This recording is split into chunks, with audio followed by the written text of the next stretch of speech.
Halo, selamat pagi kelas 5A. Salam sehat untuk kita semuanya.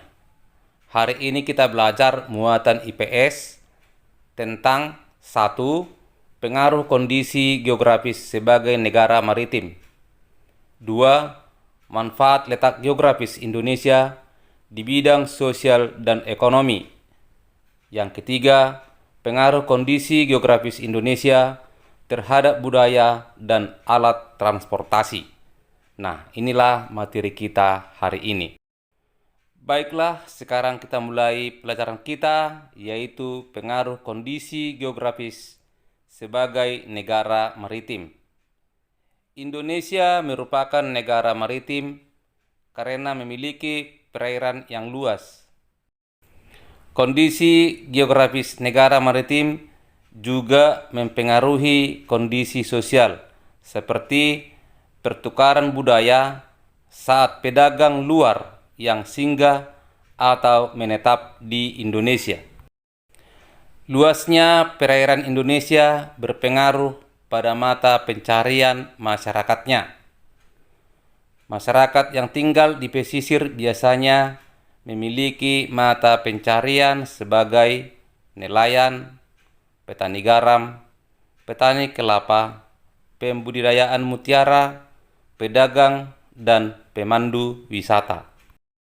Sekarang mari kita perhatikan peta kondisi geografis negara Indonesia. Pengaruh kondisi geografis Indonesia mengakibatkan dampak positif dan negatif terhadap kondisi sosial masyarakatnya. Dampak positifnya, 1. Memudahkan komunikasi dan interaksi antar masyarakat. 2. Pengaruh budaya yang baik dari dalam atau dari luar daerah sehingga memperkaya keragaman budaya. Sekarang dampak negatifnya. 1.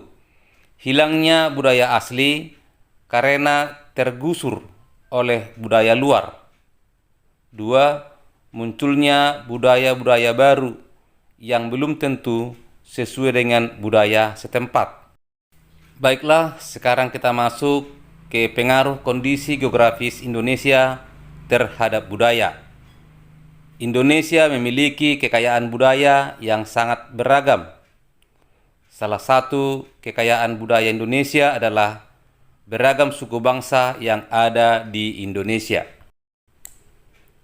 Keragaman yang ada di Indonesia: suku bangsa, bahasa daerah, pakaian adat, rumah adat, senjata tradisional, musik tradisional.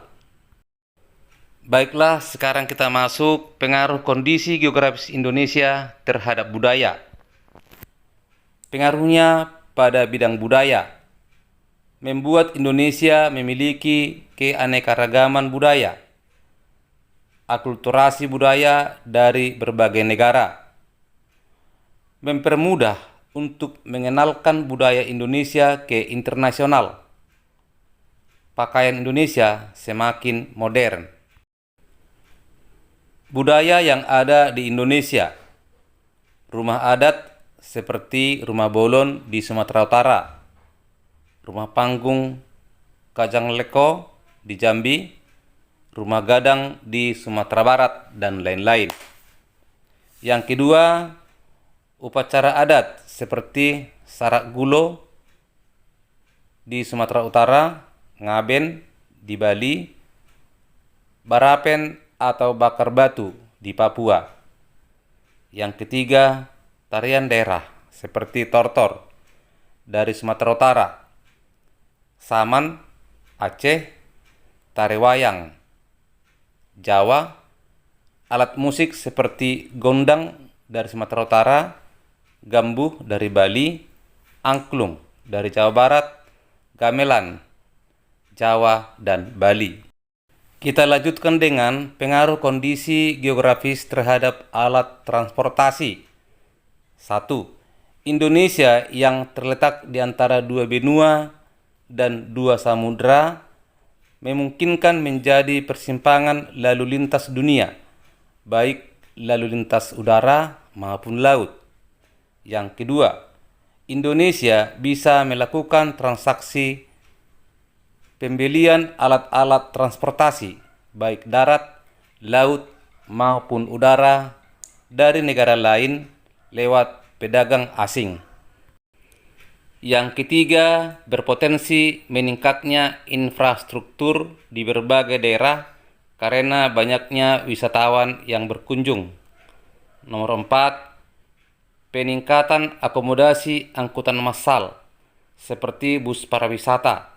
Nomor 5, peningkatan bandara yang bertaraf internasional. Yang keenam, peningkatan transportasi laut yang secara maksimal. Bandara yang ada di Indonesia: 1. Bandara Sultan Iskandar Muda di Aceh. 2. Bandara Kuala Namu di Sumatera Utara. 3. Bandara Adi Sucipto di Yogyakarta. 4. Bandara Halim Perdanakusuma di Jakarta. 5. Bandara Sentani di Papua. 6. Bandara Soekarno-Hatta di Banten. 7. Bandara Ngurah Rai di Bali, dan lain-lain. Sekarang pelabuhan yang ada di Indonesia: 1. Pelabuhan Belawan di Sumatera Utara.